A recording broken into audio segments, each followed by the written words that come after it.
சட்டம் மாறி வந்து மண்ணை முட்டும் காலில் சூழ்ந்து கைகள் தட்டும் வாழியவே தென்னவராட்சி திசைகள் எட்டும் நம்மவராற்றல் விண்ணை முட்டும் எட்டு திக்கும் முரசு கொட்டும் வாழியவே.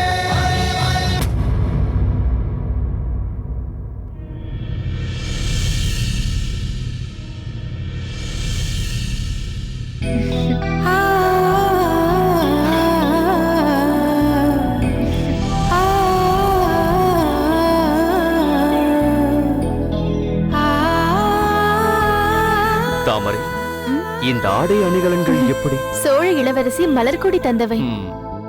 ஆனால் இவை உனக்காகவே தேர்ந்தெடுத்து வைத்திருந்தவை என்று தோன்றுகிறது. உன்னுடைய அழகை மேலும் அதிகமாக காட்டுகிறது.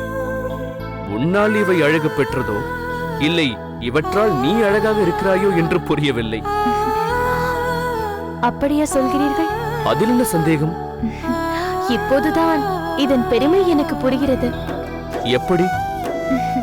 தனது உணர்வுகளை மறைத்துக் கொண்டு இறுக்கமாக இருக்கும் நீங்களே இன்று தன்னை மறந்து என் அழகை பற்றி பாராட்டி பேசிவிட்டீர்களே. மன்னித்து விடு தாமரை. எதற்கு? என்னை பாராட்டியதற்கா? அப்படியானால் இந்த தவறை நீங்கள் அடிக்கடி செய்யுங்கள். அதற்கெல்லாம் சேர்த்து இப்பொழுதே மன்னித்து விடுகிறேன். வரவேண்டும் வரவேண்டும். மாமன்னரும் இளவரசரும் இணைந்து இங்கே வந்திருப்பது எனக்கு வியப்பையும் மகிழ்ச்சியையும் தருகிறது. தாங்கள் ஒரு வார்த்தை சொல்லி அனுப்பியிருந்தால் உடனே வந்து பார்த்திருப்பேனே. மாமன்னரை இவ்வளவு தூரம் வர வேண்டுமா? அதனால் என்னம்மா, நான் என் மகள் மலர்கொடியின் அறைக்கு அவ்வப்பொழுது சென்று உரையாடி கொண்டிருப்பது வழக்கம். கிள்ளிவளவனும் அப்படித்தான். தங்கையை தேடி சென்று வம்பிழுத்துக் கொண்டிருப்பான். நீயும் எனக்கு மகள் போலதான். கிள்ளிவளவன் உனக்கு அண்ணனை போல்தான். அதனால்தான் நாங்கள் இங்கு வந்தோம். நாங்கள் வரும்போது இருவரும் எதை பற்றியோ பேசி சிரித்தது போல இருந்தது. ஆமாம், மலர்கொடி என்னை தனது இருப்பிடத்திற்கு அழைத்துச் சென்று இந்த ஆடை அணிகலன்களை தந்தார். அதை பற்றிதான் என்னோடு வந்திருக்கும் வேளர்கொடி வீரனான இவரிடம் சொல்லி என் மகிழ்ச்சியை பகிர்ந்து கொண்டேன். இங்கு வந்து சில நாட்களுக்கு பின் இன்றாவது இதன் மூலம் வாய்விட்டு சிரித்தாயே, எனக்கு மகிழ்ச்சிதான் அம்மா. இருந்தாலும் இளவரசிக்கு சமமாக நின்று கொண்டு அவளுக்கு காவலாக வந்த ஒரு வீரன் இப்படி சிரிப்பது சரியல்லவே தந்தையே? ஒரு காவல் வீரன் இளவரசியின் அறைக்குள்ளேயே வந்து நின்று அவளுக்கு சமமாக உரையாடி சிரித்துக் கொண்டிருப்பது பொருத்தமற்ற செயலாயிற்றே.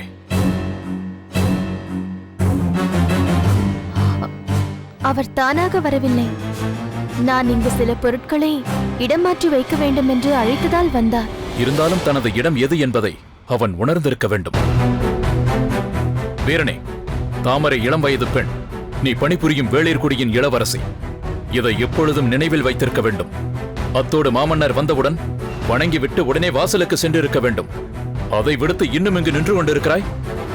மன்னிக்க வேண்டும் இளவரசி. செழியரை விடுவிக்க வேண்டும் என்றுதான் இரு பெரும் நாடுகளே முயற்சி செய்கின்றன. ஆனால் அவரே இங்கு வந்தும் இந்த அறையில் நிற்கக்கூட அனுமதி இல்லாமல் துரத்தப்படுகிறாரே. நான் தான் செழியன் என்று ஒரு வார்த்தை சொன்னால் போதுமே. ஆனால் நீங்கள் உங்களை எந்த காரணத்தை கொண்டும் வெளிப்படுத்திக் கொள்ளக் கூடாது என்றதால் எனக்கு தந்த வாக்குறுதிக்காக அல்லவா வாய் திறந்து பேசாமல் மௌனம் சாதிக்கிறார். அம்மா தாமரை, எதை பற்றி சிந்தித்துக் கொண்டிருக்கிறாய்? அது ஒன்றுமில்லை.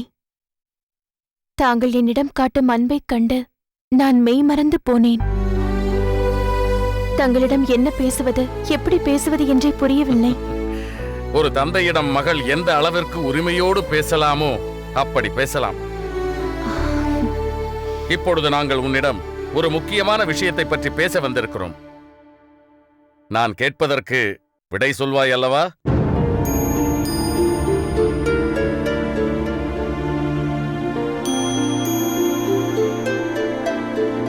தாங்கள் எதை பற்றி கேட்டாலும் சொல்ல காத்திருக்கிறேன். வேளிர்களால் கடத்தப்பட்ட செழியன் எப்படி இருக்கிறான்? எந்த நிலையில் இருக்கிறான்? செழியருக்கு அங்கு எந்த குறையும் இல்லை. வேளிர்களின் சிறையில் அடைக்கப்பட்டிருந்தாலும் போதுமான வசதிகளோடு பாதுகாப்பாகத்தான் வைக்கப்பட்டிருக்கிறார். அவரை பணைய பொருளாக காட்டிதானே பேரரசர்களையே மிரட்ட வேண்டும் என்று நினைக்கிறார் என் அண்ணன். அதற்காகவாவது செழியன் ஆரோக்கியமாக இருக்க வேண்டும் அல்லவா? அதனால் அவருக்கு எந்த குறையும் இல்லை. சரி அம்மா, இன்னும் ஒரு விஷயத்தை பற்றி கேட்க வேண்டும். அதில் உன் பெயரும் சம்பந்தப்பட்டு இருக்கிறது என்பதால் கேட்பதா வேண்டாமா என்று யோசித்துக் கொண்டிருக்கிறேன். என்னை உங்கள் மகளாகவே ஏற்றுக்கொண்டீர்கள், பிறகதற்கு தயங்க வேண்டும்? கேட்க நினைப்பதை கேளுங்கள்.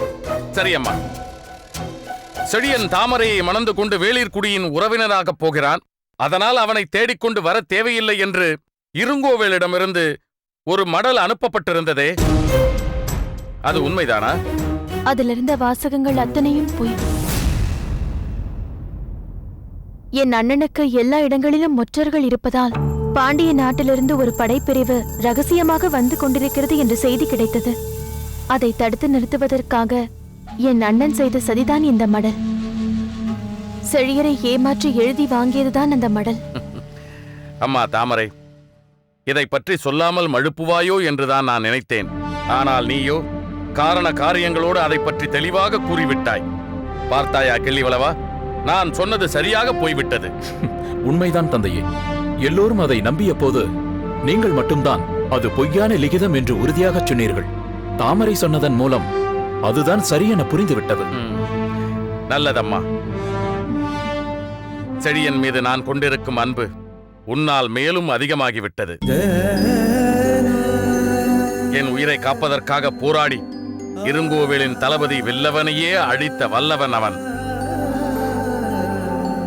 அதனால் கடத்தப்பட்டு இருங்கோவேலின் சிறையில் அடைபட்டு என் பொருட்டு துன்பங்களை அனுபவித்துக் கொண்டிருப்பவன் செழியன். இருங்கோவேலின் இருப்பிடம் தெரிந்த பிறகும் செழியனுக்கு ஏதும் நேர்ந்துவிடக் கூடாதே என்பதற்காகத்தான் நான் எதுவும் செய்யாமல் இருக்கிறேன். இனி அவனை எப்படி மீட்பது என்பது பற்றி விரைவில் தீர்மானிக்கின்றேன். சரியம்மா, நீ உன் அரண்மனையில் இருப்பது போல் ஆனந்தமாக இரு. நான் வருகிறேன்.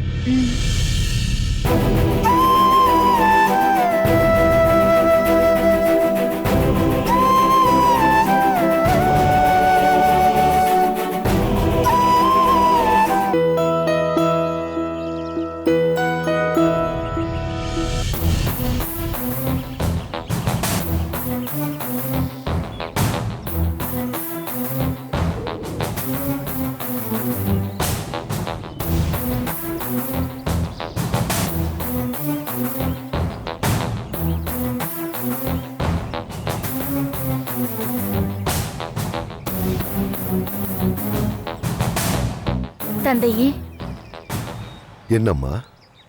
உணவருந்த எல்லாவற்றையும் எடுத்து வைத்து விட்டேன்.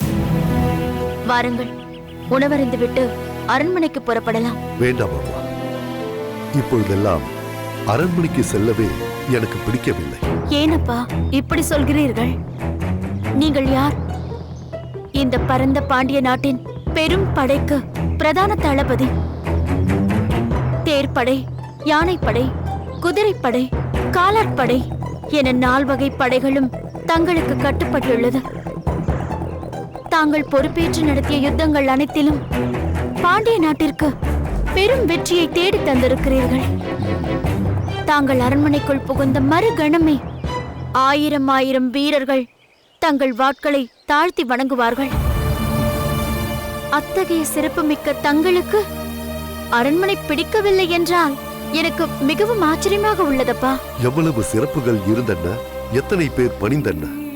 என்னுடைய ஒரே மகளின் விருப்பத்தை என்னால் நிறைவேற்ற முடியவில்லையே.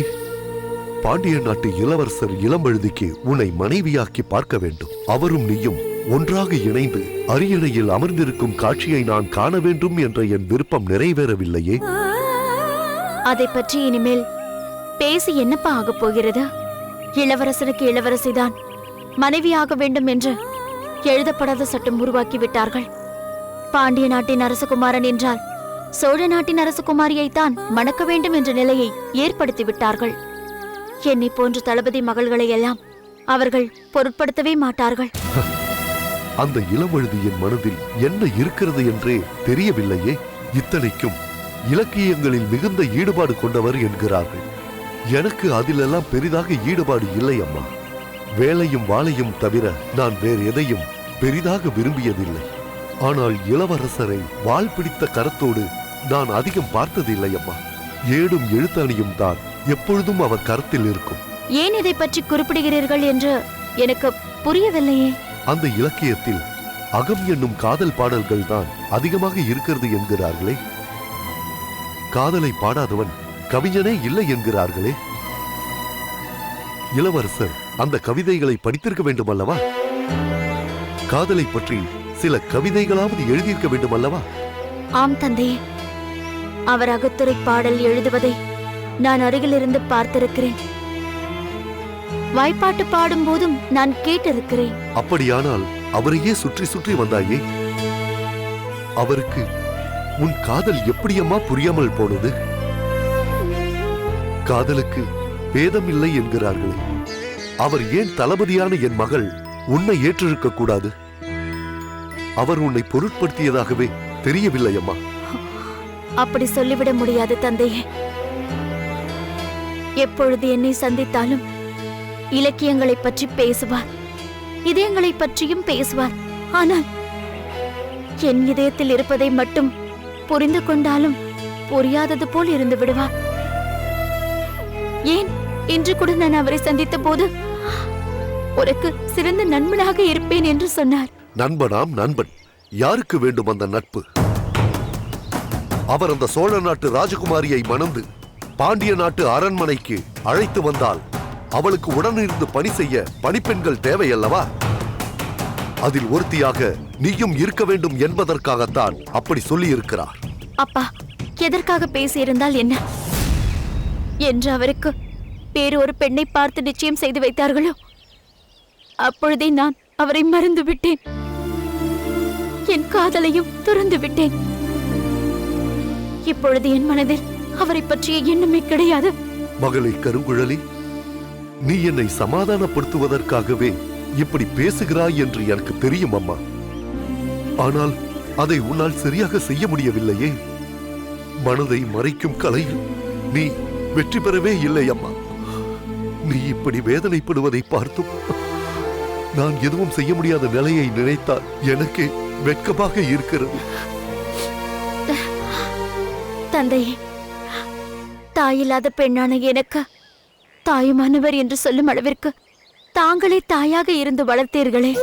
நான் விரும்பியதையெல்லாம் வாங்கி தந்து அருமையாக என்னை வாழச் செய்தீர்களே. இப்பொழுது நான் என் தகுதிக்கு மீறியதை வாங்க ஆசைப்பட்டு விட்டேன். அதனால் தானே அதை உங்களால் வாங்கி தர முடியவில்லை. அதற்காக தாங்கள் ஏன் வருத்தப்பட வேண்டும்? அது அப்படித்தான் என்று தீர்மானிக்கப்பட்ட பிறகு நான் ஏன் அதை நினைத்து கலங்க வேண்டும்? மகளே கருங்குழலி, உனக்கு எப்படி ஆறுதல் சொல்வதென்றே புரியவில்லை அம்மா. ஆறுதல் இனி அவசியமே இல்லை. அந்த அளவிற்கு என் மனதை நான் தேற்றிக் கொண்டேன் தந்தையே. அவர் மீது விருப்பம் இருந்தபோது அவர் மட்டும்தான் உலகம் என்று தோன்றியது. அவரை விட்டு விலகி நிற்கும் போது இந்த பரந்த உலகில் அவரை தவிர வேறு எவ்வளவோ இருக்கின்றன என்ற விரிவான பார்வை ஏற்பட்டுவிட்டது. கலை, இலக்கியம், சமூகம், சமயம் என எத்தனையோ விஷயங்கள் இருக்கின்றன. இவற்றில் ஏதேனும் ஒன்றில் நான் என்னை ஈடுபடுத்திக் கொண்டு என் மனதை தேற்றிக் கொள்வேன். சரி, வாருங்கள், செல்லலாம்.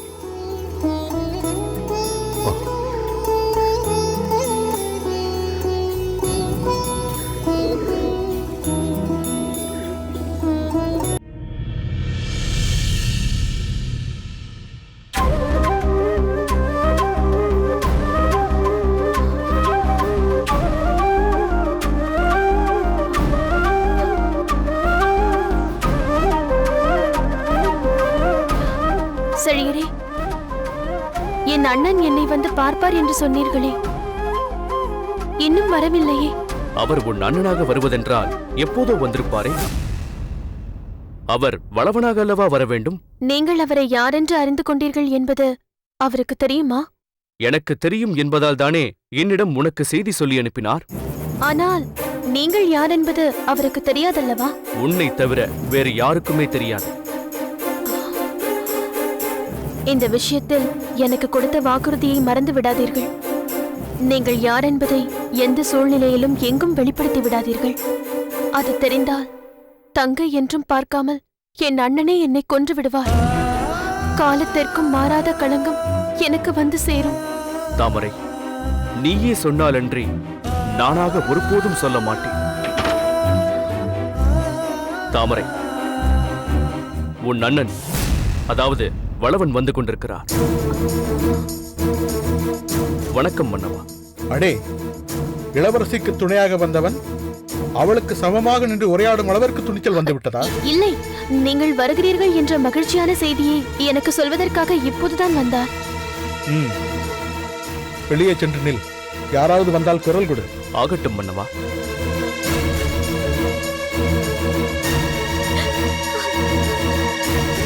தாமரை, அண்ணா,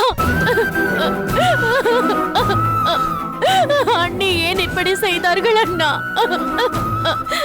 அவர் ஏன் இது போன்ற காரியத்திற்கு வர வேண்டும்? அதன் விளைவாக என்னென்னமோ நடந்து விட்டது. என்ன செய்வது தாமரை? அன்று இரவு நாங்கள் பேசிக் கொண்டிருந்த போது உங்கள் லட்சியம் கரிகாலனை கொல்ல வேண்டும் என்பதுதானே என்று 2-3 முறை இயல்பாகத்தான் கேட்டார். நமது மாளிகைக்குள் வாழும் அனைவருக்கும் தெரிந்ததை இவள் ஏன் திரும்ப திரும்ப கேட்கிறாள் என்று நான் வியப்படைந்தேன். அப்பொழுதே அவள் மனதில் இப்படி ஒரு திட்டம் உருவாகியிருக்கும் என்பதை நான் எதிர்பார்க்கவில்லை தாமரை. நீங்கள் எப்படியாவது அண்ணியை தடுத்திருந்தால் இந்த நிலை ஏற்பட்டிருக்காதே. தாமரை, நீ என்னிடம் ஓடி வந்து சொன்ன மறு கணமே நான் குதிரையில் ஏறி அவ்வளவு தூரம் அவளை வேகமாக பின்தொடர்ந்தும் அவள் வெறி பிடித்தவள் போல் குதிரையை விரட்டி பூம்புகார் நகருக்குள் புகுந்து விட்டாள். இனி இருங்கோவேளாக அவளை பின்தொடர முடியாது. வேறு வடிவத்தில் தான் சென்று அவளிடம் நயமாக பேசி அவளை அழைத்து வர வேண்டும் என்று வளவன் என்ற பெயரோடு உழவன் வடிவத்தில் அங்கு சென்றேன். அரண்மனைக்குள் நுழைவதற்கு முன்னால் அண்ணியாரை பார்த்திருந்தால் கூட அவரை நீங்கள் தடுத்திருக்க முடியுமே. அதற்கான வாய்ப்பை அமையவில்லை தாமரை. பட்டினப்பாலை அரங்கேற்றம் என்பதால் பூம்புகார் பட்டினமே மக்கள் வெள்ளத்தில் மிதந்து கொண்டிருந்தது. அந்த மக்கள் வெள்ளத்தில் அவள் எங்கே மிதந்து கொண்டிருந்தாள் என்பதை என்னால் அறிய முடியவில்லை. அதனால்தான் வேறு வழியின்றி அரண்மனைக்குள் நுழைத்தேன். அரசன் இருக்கும் பகுதிக்குள் நான் நுழைவதற்கும் அவள் கரிகாலனை கொல்வதற்காக கட்டாரியை உயர்த்துவதற்கும் நேரம் சரியாக இருந்தது. அதை தடுப்பதற்கு வழி வேறு ஏதும் இல்லாததால் நானே குறுக்கே பாய்ந்தேன். கரிகாலன் உயிர் பிழைத்தான், பெருந்தேவி உயிர் மாய்த்தாள். நீங்கள் ஏன் அப்படி செய்தீர்கள் என்று நான் உங்களை கேட்க மாட்டேன். கேட்பதால் மட்டும் என்ன நடந்துவிடப் போகிறது? அதிர்ச்சியால் உயிரிழந்த என் அண்ணியார் திரும்பி வரப்போகிறாரா? நான் என் அண்ணியை இழந்து அனாதையாகிவிட்டேன். அவரை போல அன்பு காட்ட இனி எனக்கு யார் இருக்கிறார்கள்?